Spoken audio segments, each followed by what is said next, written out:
How's everybody doing? Happy Build! You really need a round of applause for this team.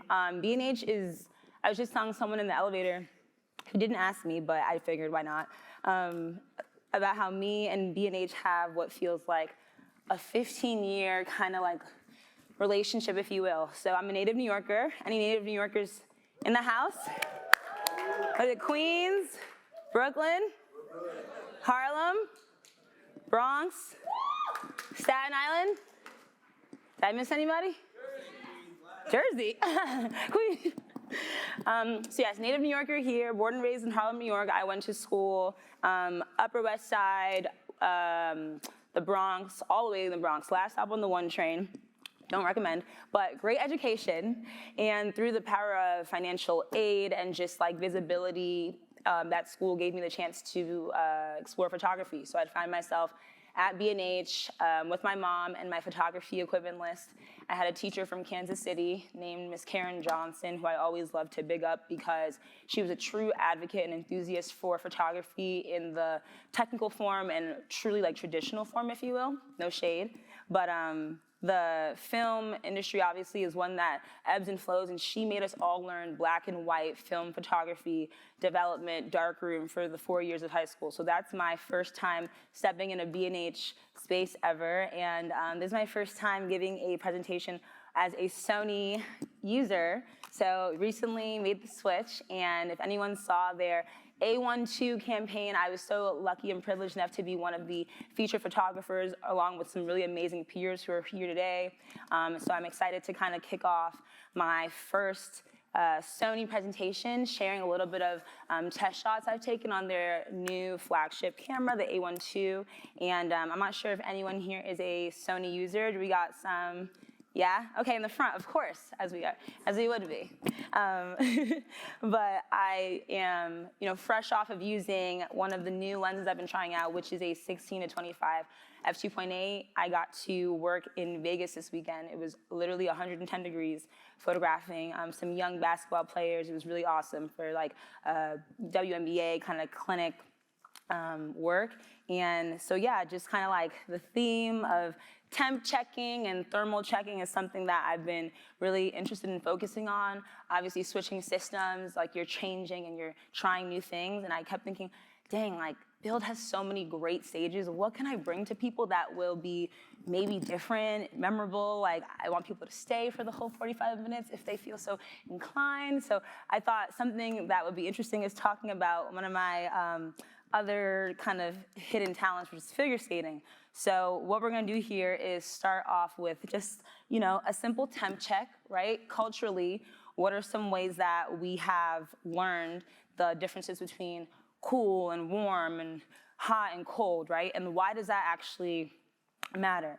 I thought this kind of like 3 bowls analogy was really great because obviously the fairy tale of just like the idea that something it could be too hot, too cold, and sort of just right. So from a overall cultural perspective, and then also as photographers, we're sort of, I wouldn't say obsessed, but we all like really want to try and find, what's that just right? What's the lukewarm? What's the right temperature? What's the right combination of things that will make our images really what we want them to be, right? So some things kind of call for more warm, hot, and more, just like warm tone imagery. And obviously, we're looking at just a basic kind of meter here. But some things also kind of call for more cool tone, more neutral.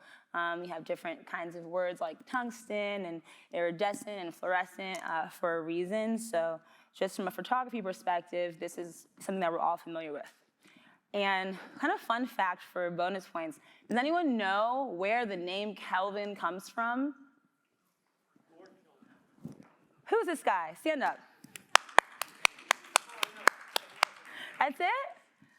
Nothing else about it. Oh, dang, okay. Well, you still deserve a round of applause. But yes, there is someone named Lord Kelvin who literally is the root of the word. I think that it's some kind of, I don't know, a lot of us as photographers, like this is something I just learned 2 weeks ago in prepping this presentation. But there's actually like roots and histories behind these terms that we use. So yes, he was a lord, and the experience of, I guess, thermodynamics and thermophysics and kind of the more science background is where his work came in, and eventually this is where we get the word Kelvin from. So again, culturally, right, like here's some phrases that came to mind as I thought about how we consider kind of this temp check theme, and also what actually makes people say things like, wow, this image is, you know, stuck in my head, it's stuck in my mind. The idea of like a freezer, or the idea of storage or shelf life, right? As photographers and as creatives, come on in. As photographers and creatives, we're always, you know, looking at images, we're always consuming images, but of course the goal is to create photography and work that can really stick with people, that becomes memorable, that resonates or stays in another part of people's minds.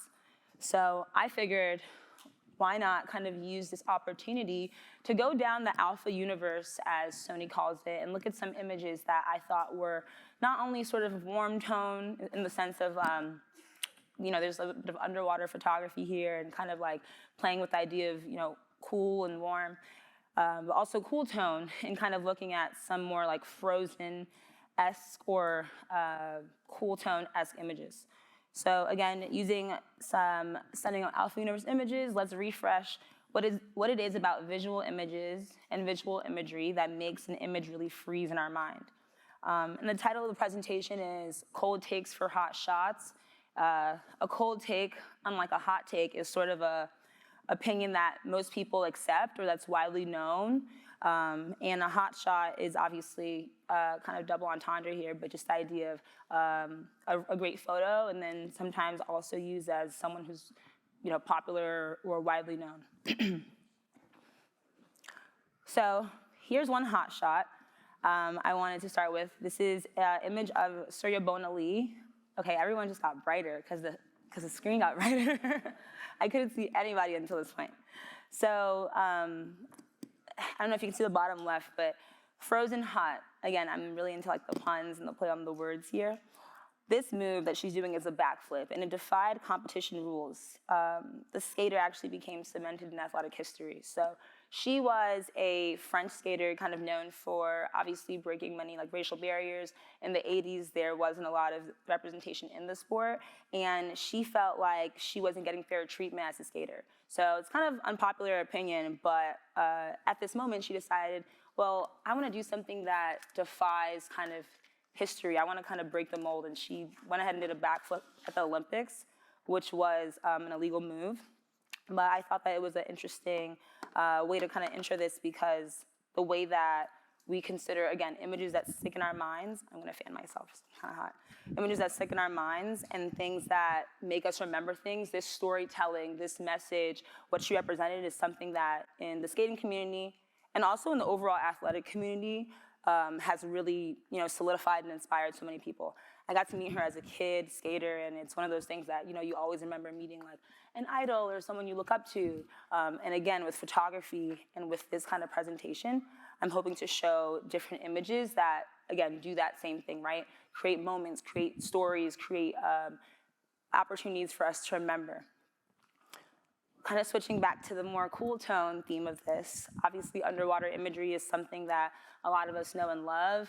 I'm a New York native, but I currently live in Miami, and I'm just kind of interested in what it would look like to have more access to like the Caribbean and South America, other places that felt like, you know, exposure to things I'm not used to. So I didn't really grow up swimming, obviously, like I chose a different kind of cooler version of water, but this image to me really captivated me. It's by someone named Benjamin Yavar, and I came across it on the Alpha Universe blog and website, and I thought it was really powerful, right? So obviously we always see underwater imagery. It's something that kind of fascinates many of us. A lot of times it's just very surreal. It just shows us how small we all are compared to the world. A lot of times seeing things at this scale, obviously like a huge school of fish is something that kind of is unnatural to many, or maybe not common to see. It's actually very natural, but it's not common for our eyes to see it.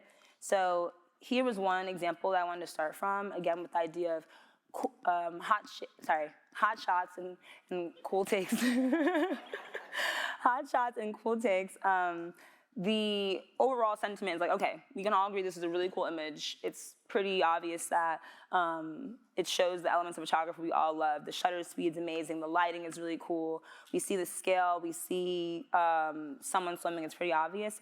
But the thing that kind of allowed it to stay with me and stick with me was obviously the way that the person goes ahead and like uses the wide of the image, and then also the moment of the person that's swimming entering it not only feels kind of like eerie, but it's just not the average underwater shot that you would see.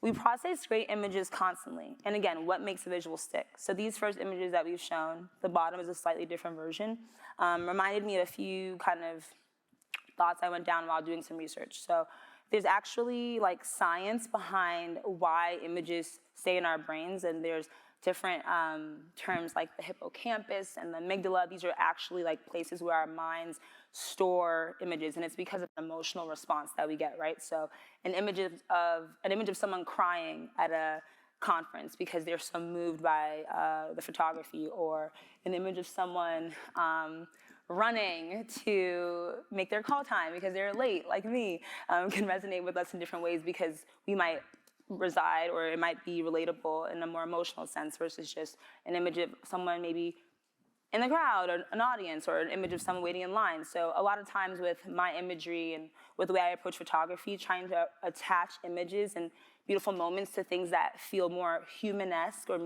more humanistic isn't a word, but I feel moved to say it, is one approach to this kind of visual play. Number two, freezing moments more than a frame in time. At the end, I'll show some of my work, and again, starting off with some of this alpha universe imagery, but kind of shifting into different types of photography. My background is a bit more in the music space, and I got to photograph many rappers and kind of public figures, and one of the things that I felt I was always trying to do was capture a moment that said more than just the moment in time. And I'll go a bit more into that as we progress. Number three, it defies expectations. So evokes a fascination, depicts feat of physical greatness, like these ones clearly like the wowness of them is part of the shock value, which is a very easy way for our images to actually stay with people, right? We're talking about, you know, just here alone, there's thousands of us that are all capturing images and catering to different moments, but what is it about an image that can actually, you know, create a New York Times front page, or create, you know, a best of This Week in Photography, you know, the images that end up being sort of, you know, elevated or shouted out, which is exactly how I found the top right photo, right? This was an image that this photographer was interviewed on after it was picked up by the Sony Alpha Universe. To wrap up this slide, number four, yes, captures a rare moment in time. So obviously, a lot of times with the literal sense of the moment in time, and then also historically, the bottom right image, which was, 90, I said 88 before. This captured, obviously, a historic moment in time. So this is a really easy kind of, the whole point of photography is to freeze moments. And number four, providing a backstory or special context that's well communicated. So a lot of times I feel like images can stay with us from a word perspective, just as they do from a visual perspective. And a lot of times thinking about a story can maybe inspire or evoke someone's memory of an image, and that's something that I think is super powerful. So I'm gonna skip really quickly to this image, which I thought was really beautiful, and I'll just give it a second so we can all stare at it. It's just, here's a good clean picture. And I can drink my water too. So can we assume or guess what this is? I mean, what the actual object is, not the kind of lens. So a whale, right? So this was shot by, or photographed, I should say, by a photographer named Rachel Moore. And again, images that I found on the Sony Alpha Universe site, so these are accessible to you. And this story was so powerful. So she had she was an underwater diver and photographer, obviously. And so she was trying to get this beautiful shot of this animal, and has different POVs, but this moment, she mentions the whale stopped and stared at her for 5 minutes, and it ended up actually being a more tragic story. I don't want to, spoil it, but it's gonna help prove the point in my PowerPoint, so sorry. But essentially, the whale ended up dying a few days later because it got caught in a kind of fisherman net or something that just messed with its jaw, and it sunk, and it was just this deeper story that had me, again, originally looking through the blog, finding photos, trying to see images that really stuck with me. Because of the storytelling, because of the way that the photographer, I guess, painted this. Going to her Instagram, I got to see the way that this is a viral image of hers, and rightfully so. So for me, it was two things here, right? Obviously, the scale and the actual image itself not only really captivate us, but to me, the story, after reading the kind of context to it, it just made it feel just a bit more special. I think that I put a few bullet points on the left, and the reason why I just really love this breakdown is because, again, as a photographer, I'm always thinking, okay, what is it about my images that people will care about? Why should someone look at my picture of a fish versus that picture of fish, or my picture of a room versus this picture? What am I, bringing to my images that reflect me or reflect my values in photography? And for a long time, I've tried to figure out, okay, is it about eye contact? Is it the contrast? Is it the lighting? Is it the, all these factors that we're always juggling? And again, this imagery, and I think this kind of presentation is my hope in giving you some other ways of approaching and thinking about your work. So here we see this image that I skipped over for a second, just to go back, is also from the kind of Alpha universe, and this is what I'm comparing here.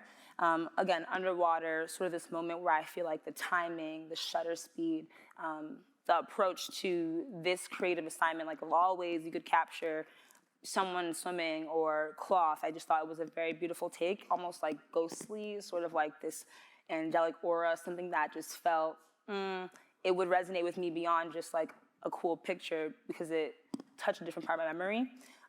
Again, looking at these two side by side, we're seeing different beautiful things like the texture and the fabric and this frozen moment, but the storytelling on the right one in that context, and on the left, the way that the person kind of approaches the actual technical elements of, again, the shutter speed and the timing. I think these images felt okay, I'm scrolling through images, but this is why these stuck with me, and this is something I felt was worth sharing. So just to go back to that first one, I kind of skipped over it. Also taken by an underwater photographer. Yeah, there was just something about this. You can kind of see her face, and again, the lighting, the energy of it. I don't think, it's something that we haven't seen before, people underwater, but the approach to it felt it just resonated in a special way. So switching gears, I wanted to get just a little bit more technical in thinking about these terms before going into some of my work and sort of wrapping my presentation. We obviously think about visual stimuli. We're looking at things all the time: lights, contrast, shadows. Since we were babies, before we could even form, composition with our eyes, there's been that emotional stimuli, right? So that's the thing that I think as photographers, we want to never forget to try and connect with our viewers with.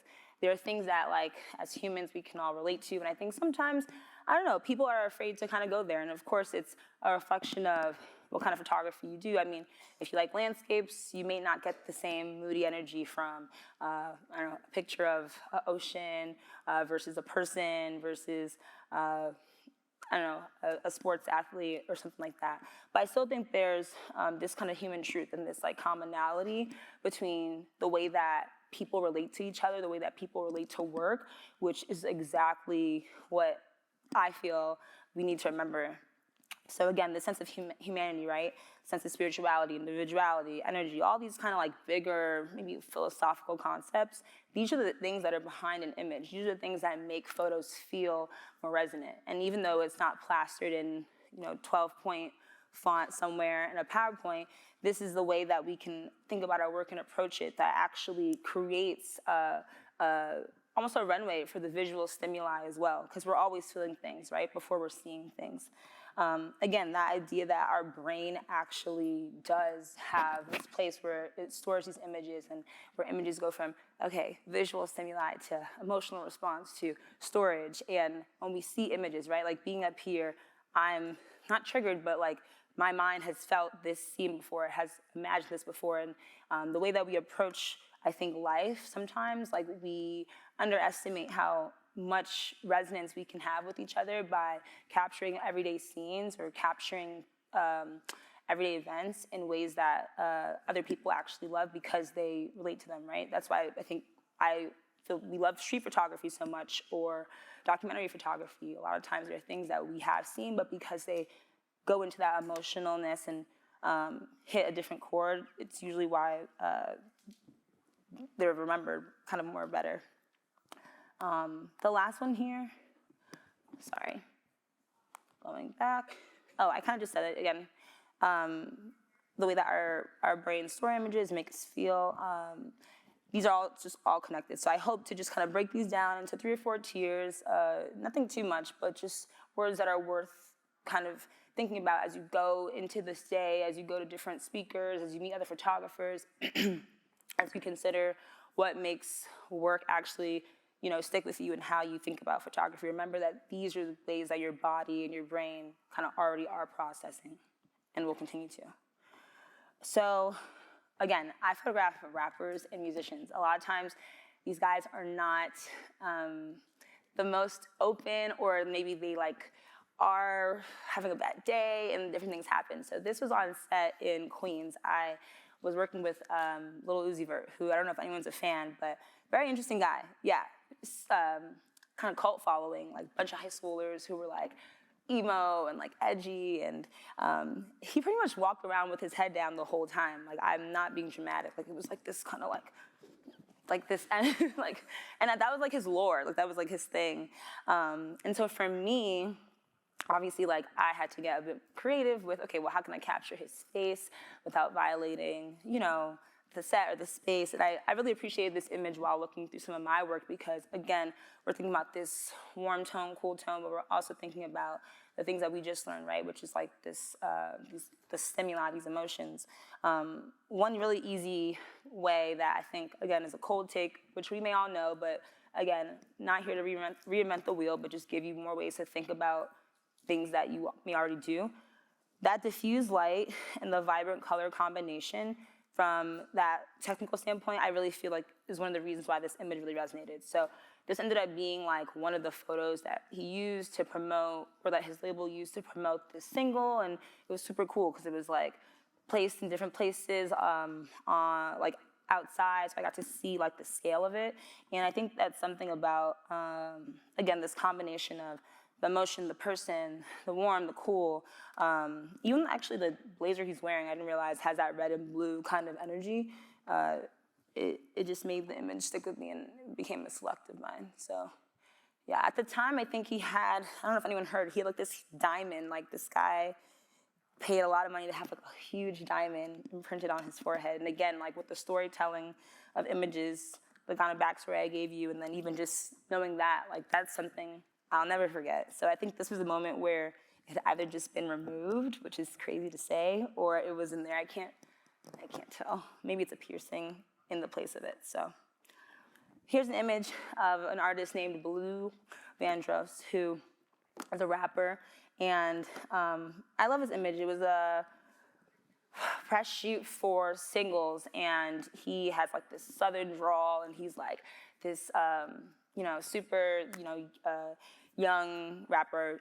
I get the chance to work with a lot of like young male rappers, and again, a lot of times, like, meeting people where they're at, like, you don't want to make them be uncomfortable, but you kind of want to bring out the energy and the elements of an image that will obviously like make them happy, make the management happy and so on and so forth. So he kind of had this like, this thing about him. He was a very cool guy, but there's always an opportunity to kind of like translate that into images. And so I really love, again, this eye contact concept.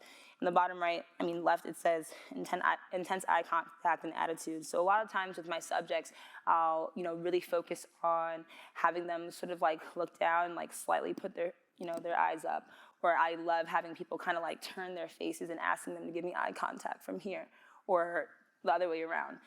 Little kind of head motions like that where you're kind of allowing the eyes to shift, a lot of times like will give you the opportunity to get that sweet spot and sweet shot. Let me speed myself up a little bit. I wanted to say, actually no. Okay, so another photograph that kind of reminded me of this, again, hot, cold, contrasting. So this is G Herbo, who is a rapper. He was at, I think like somewhere in Brooklyn, I can't remember exactly. But one thing I loved about this is the kind of key light that was on him from the stadium had this like blue tone, and again, like kind of getting underneath him, similar to that Uzi Vert shot that I showed 2 slides ago, gave me the opportunity, well, obviously like it was a music concert, but as he was going back and forth, it gave me the opportunity to kind of show him in this a bit more like contrasting way with the background, because the hands and the movement of like, with the actual like lighting, not only made this a select and a shot I loved, but I thought the POV, which is something that I always do with subjects, it gave him this kind of more like, kind of like larger than life, like aura. So I think a lot of times the perspective, again, something that some of us may do, some of us may not realize is like, super easy, but the perspective kind of just where we shift our POV can positively actually make images feel a bit more resonant. So I'm gonna show a few test shots because I thought, why not kind of bring this like cool and hot take into a project I'm currently working on. So again, trying to like push myself as a photographer. I love the different types of work that I get to do, but I realize I've never appreciated or turned my lens on the sport of figure skating. And so it's something that about last year I got the chance to give a TEDx talk, and I kind of created this analogy of like precision and sharpness, and I talked about how with skating, like there's sort of like no room to make a mistake. Obviously, like you're going up and you're spinning, and you're landing on a blade, and similar to photography, right? Like we don't have that time to like, go back and get a moment again sometimes, or, there's been many situations where we have just the right photo, but it's like slightly blurry or like slightly too grainy or slightly, slightly something. It's always something. But one thing that I think is interesting, and obviously the Winter Olympics are coming up. I don't know if there's any fans here, but one thing that was really interesting is like, in this phase I'm at right now where I'm trying to push myself to kind of like use like the discipline in skating to be a better person, but I'm seeing these parallels. I felt like, okay, well, how can I try and emulate this like self-portraiture or this portrait imagery that I want to do, but also kind of make this cool tone kind of frozen point. So yeah, I don't know if anyone feels inspired, but I want to call on some people to maybe just like share, if any, of these images stand out, and perhaps why. Bonus points if you're able to use any of the little tidbits that I shared in this 30-minute presentation that you just sat through. So I know which one I think is my fave, but yeah. Yes, thank you for raising your hand. Oh, interesting. The hero angle. And the black and white. Yeah. I feel like black and white like allows the mind to just, and again, this is like me pulling on my young high school like B&H photo girl stuff, but I remember being like, dang, like why does our teacher want us to capture everything in black and white? Like why can't we just be regular kids and use digital cameras? But I think I'm so grateful for it because being able to see the world and see life in this kind of like, just monotone and neutral state allows us to look at the lighting and like the composition and the emotion and sort of the real things that are in an image. So I feel, just to wrap up, that point. When I transitioned into doing more digital and color work, like I always was still looking for that in my images. Like, okay, like even if this wasn't all color, like what is it about, oh, seeing everyone's eyes reflect this light here, or just seeing the bobs of people's heads, like what are the compositional elements that can make an image stronger? So I agree with you. I think the lines there are really interesting. They said I have a laser, so I have to use it before. Yeah, but like, you know, we think about leading lines, which is something that we always learn, like leading lines, rule of thirds, right? So it's cool how the visual stimuli is maybe even resonating with you, like the leading lines, the rule of thirds, the POV, without me saying it. So yeah, thank you for sharing. There was someone else. Okay, I don't see their hand anymore. Yes. And then you can go after. I would say like the bottom middle one. You mean this one? I just wanted to use the laser. Okay. Yeah, I think that one is the cover photo on my Instagram reel that I posted about this. So I'll let you ask, but like, why did you? I guess it's just like the way that you're positioned in the photo, like your facial expression in the photo. Like the light on the, it's weird, right? Yeah. It also like just makes you think like in that moment, how much are you like concentrating to do whatever you're doing? You can't even see the full picture, Yeah. but it makes you think about what's going on in that full picture. And also like the whole composition with like your eyes going to your elbows to the. Yeah, like it's like here. Yeah. Yeah, I appreciate that because I thought it's so funny when you do self-portraits. I don't know anyone here. If you don't practice, we all like as photographers we have to push ourselves to do self-portraits. Not only because like, you know, why not like leave that legacy in your archives, but like our, you know, minds like have to practice what we preach. And I think when I started doing photography before getting to capture musicians or go and do stuff, I always was using my camera to capture myself because I was trying to figure out, okay, like what is it? As I mentioned, like what is it about images that makes me like make the select and like the image? And basically I say all that to say this project has helped me kind of like disassociate with, okay, like do I look cute? Like this is a cute picture. You know, I'm trying to think of the photographic quality. So that one is kind of like weird, but I like it as well because the eyes sort of like pop out of that negative space. And then like you said, like I'm like in the middle of like the air, but because of, I guess the focal length of it, it kind of compresses the imagery, so it doesn't feel like some wide. Actually, all these are kind of zoomed in except for the off-ice ones, but yes, okay. Sorry, I keep tangentially talking. Huh? I was like, you could still feel like you're in the air. Even though Because of that, Can you have to have a brace now? I think I got a little like, something with photography, guys. Be careful with the focus. Like for the first time last year, I had to go to a hand and wrist doctor, and I was like, I'm 29. Like, what are you talking about? Well, now I'm 30, but anyway. Okay, we have about 5 more minutes, so there's like only like one slide after this, but I want to give. Oh, you. Sorry. Yeah, no, I guess all the middle ones is hidden because I'm looking at the top of it. I love how you said that. You said they're hitting. So I think the biggest thing that I get from it is the emotion that it conveys, especially with the blue tones that you were speaking about. But it looks like you're going from one mindset to the next. So like, Ooh, like I'm lacing up. So you're not even thinking about the visual as much. You're thinking about, like, oh, I know what it's like for someone to prepare to do something. I like that. And I think with, like, visual storytelling, that's what we, again, have to remember. It's not just, like, getting a nice shot, but it's, like, what does this moment, or how does this moment resonate, with people? I love that. I think this weekend, like I mentioned, I got to photograph young girls taking pictures, and it's so beautiful to see how that process, like, even from a kid, I don't know if any of you guys did sports as kids. I started skating when I was 6. So, like, that process of, like, you know, getting ready is very human experience, right? We all have to, like, prepare. So you said transitioning. That's a really good point. Okay, maybe, like, one more, if there's anything, or maybe 2. Okay. Yes, nice blazer. Hi. Hey. So I really love this in the first column, the second photo where you're sitting. Okay. Ooh. Oh, no. So literally, when I was looking at all those photos, my eyes were drawn to a few of them. But I think the thing that I really love about this one is there's like this rawness to it because of where you're located, like all the steel and the metal. Ooh, it's like industrial. Yeah, but then your face like, softness to it because of the lighting. you know what's interesting? I thought that when I put it in black and white, I was like, dang, why, like, my skin complexion, I should have brought, you know, the luminosity down. Luminance down? Luminosity? Luminance? Quick. Come on. Luminosity, thank you.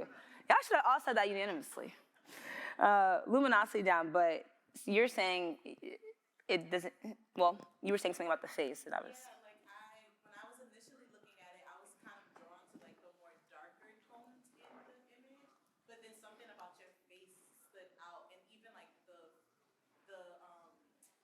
the expression that you have on, it's like it gives strength, but it also gives like softness, like, you know, I'm doing something that's like athletic and it's strong, and I'm in this like industrial space, but I also have like this feminine like softness. Oh, okay, so it's like the contrast of the two. Yeah. That's a good take, yeah. Sometimes in this process too, I've been like, oh man, like I don't want to look too muscular, too this, but it's like the whole point of doing it is that you do get stronger, you do get more, well, not less feminine, but just, you know, more strong. So that's interesting. Okay, and then there was someone in the back, and then that'll be the last one. Thank you. Hey.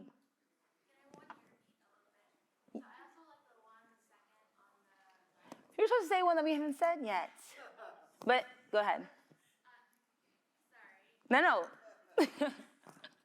No, I want to hear what, I do want to hear. No. I also feel like for me, I also think of like, what is a person going through? What is a person going through?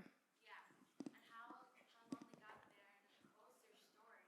And I think to me, I feel like it's kind of like their inner childhood or their perspective, how long they grew up to be an adult. That was really good, yeah.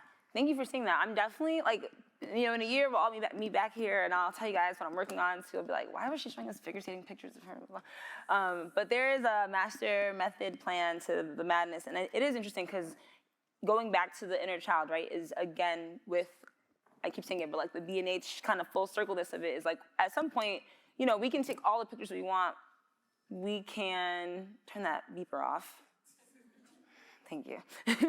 We can take all the pictures we want. We can, you know, scroll all the infinite scrolls. But again, like, what is it that's actually gonna, you know, make our images mean something to someone in 5, 10 years, 20 years? What will compel someone to DM you and ask you to buy a picture, frame a shot?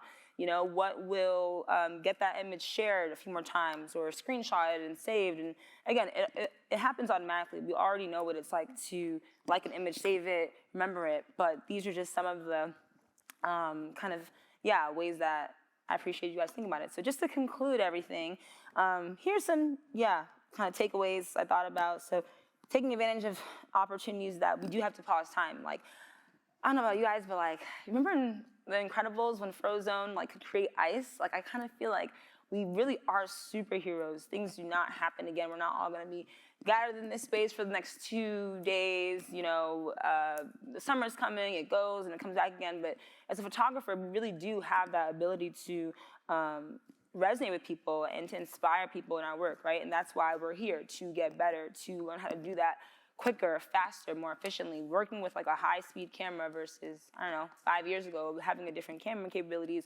would create, you know, a different opportunity for me to capture these movements. And I'm still, you know, still getting better, still trying, but even just this test shoot reminded me of that, right? And I'm gonna push myself to keep trying to take these self-portraits, even though it's really, really hard. I have like 20-minute long videos of me like setting it up, going and taking pictures, setting it up, but again, you know, not underestimating the power of the camera, doing things that are new, different, visually stimulating. I'm sure all of us have, you know, other things that we are defined as beyond just being a photographer. Even me reminding myself, like, holy crap, like, I know how to ice skate. Was able to help me kind of approach my work in a new way, in a redefined way, and that's been really exciting. And then, again, not forgetting that, you know, sensory information, the images can inspire action and impact. I think a lot of people kind of touched on this for like the transition and like the mindset and stuff. Like looking at images of athletes, even if they're not skaters or in winter sports, like definitely I would say has inspired me to be like, okay, you know, like I can, you know, work harder or push myself more. So even just again, like my inner child or like your inner person, seeing that in the images you look at is something that we can't underestimate. So definitely good luck with the journey, and thank you for listening to my takes on Hot Shots.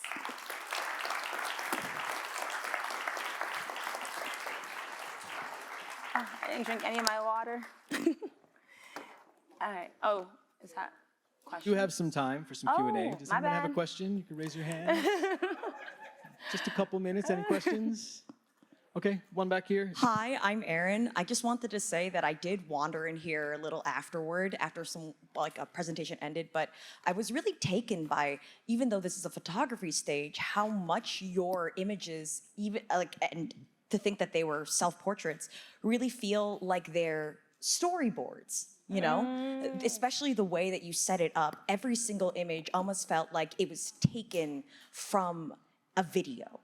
That's exactly kind of how I felt. It felt like there was going to be a sequence before and after. So I think that you have a huge talent when it comes to just taking things in motion.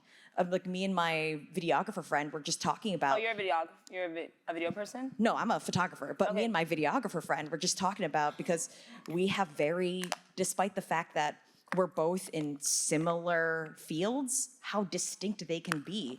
And I think you have a really great way of having this kind of like multimedia appeal. So I really appreciate that. I will say I did kind of like always, well, I come from like that 35 millimeter, like black and white film photography kind of like high school image background.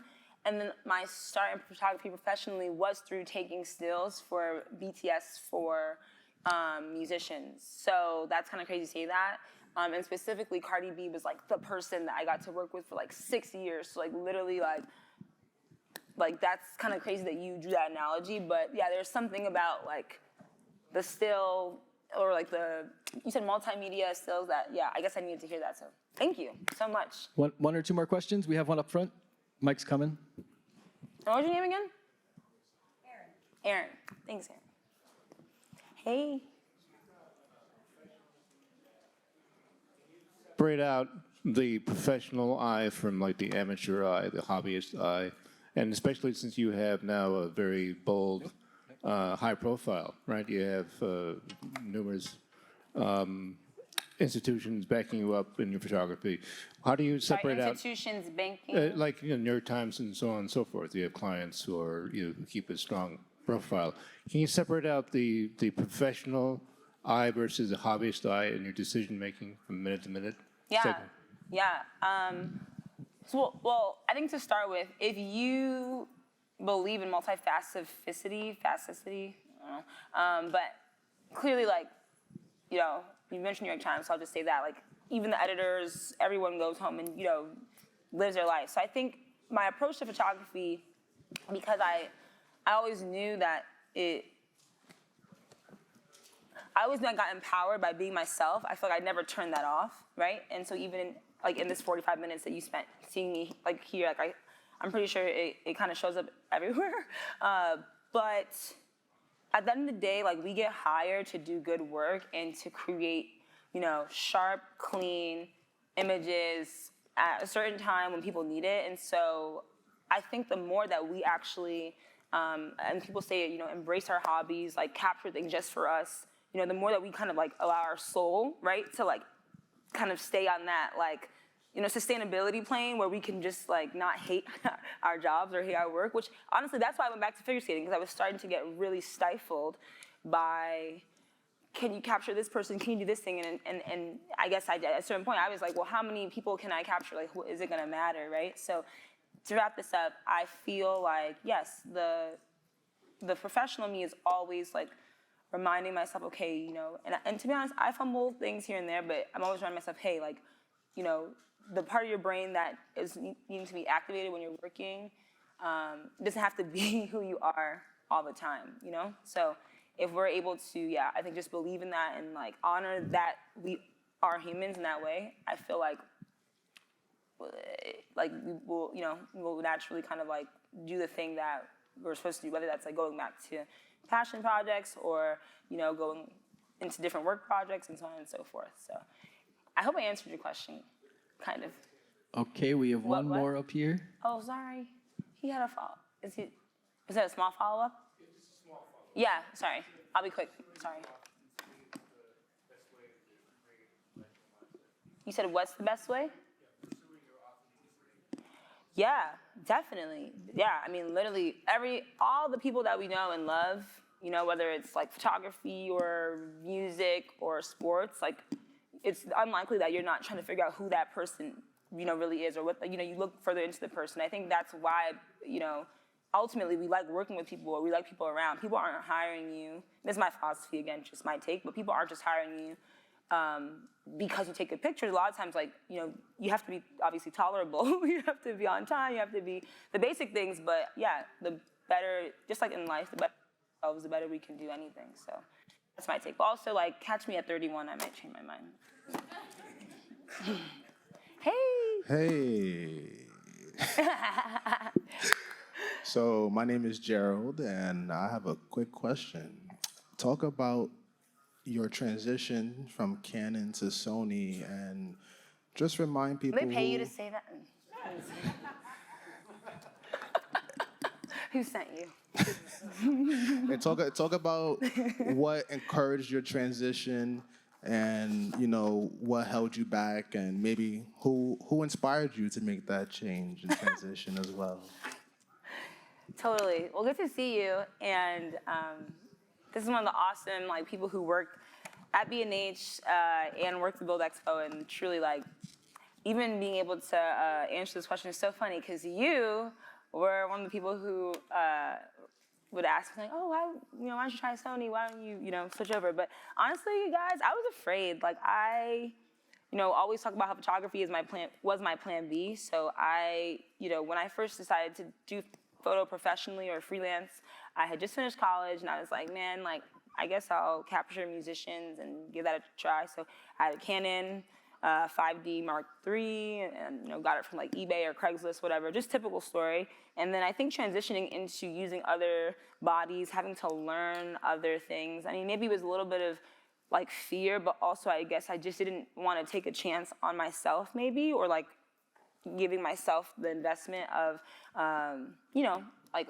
equipment that could work better for what I needed. So yeah, it took me some time, and then ultimately, like, again, the high speed, the especially like the megapixels, just like the range, and obviously working with world-class technology. I think seeing the enthusiasm that photographers just like us have about what we have in our hands, I guess I had to really like wake up and realize like, okay, you know, how much longer am I gonna hold myself back? And I don't even know the extent of better images I could take. So I think to answer the last part of your question, maybe, just the things I've noticed, the difference, just kind of like very basics, like obviously the menu and stuff like that. But I really think that the glass has been something that I've appreciated.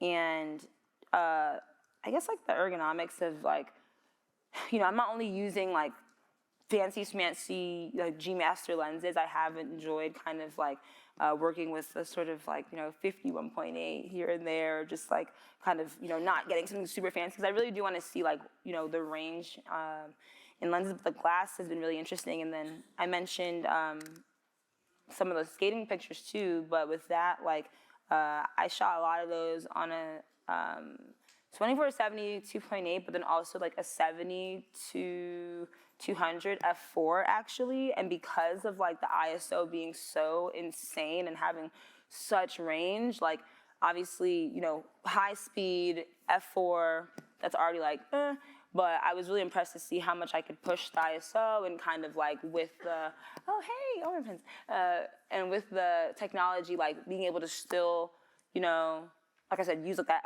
f4 and kind of like skating rinks, they're not super bright. Just like, again, the technology, I'm like, wow, this is the perfect kind of switch over for the kind of work I'm doing now, which is a bit more sports photography. So yeah, I hope to kind of build up my lens package, but that's where I'm at now. So yeah, thank you. Thank you everyone for your time.